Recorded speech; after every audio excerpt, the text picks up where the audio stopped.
Hi guys! So ayan, for today's video, tuturuan ko kayo guys kung paano mag-delete ng post ng isahan na lang. Karamihan kasi talaga sa atin guys is hirap talaga mag-delete ng paisa-isa. Sobrang hassle naman talaga kasi nun guys. Kaya ito, sana makatulong sa inyo kung paano mag-delete ng isahan na lang. So ngayon ituturo ko sa inyo guys, punta lang tayo sa Facebook apps natin.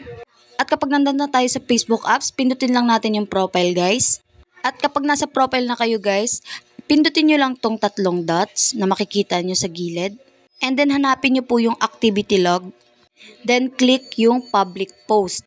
So guys, dito nalalabas lahat ng mga previous tsaka yung mga datihan mong post, yung mga sobrang tagal na. Diyan makikita mo lahat yan guys. At kung gusto mo nga linisin guys yung profile or page mo, pindutin mo lang yung all and then makikita mo dito sa baba yung trash. Pindutin mo lang yan guys, delete na lahat yan. At kung ayaw mo naman guys, pwede naman mag-set ka ng date kung kailan nagsimula at kung kailan magtatapos yung post na gusto mong i-delete. Pindutin mo lang tong nasa taas, ayan, yung may number 2. And then, isi-set up mo lang dyan sa date, yung kung kailan nag-start or kailan nagtatapos ang gusto mong i-delete na post.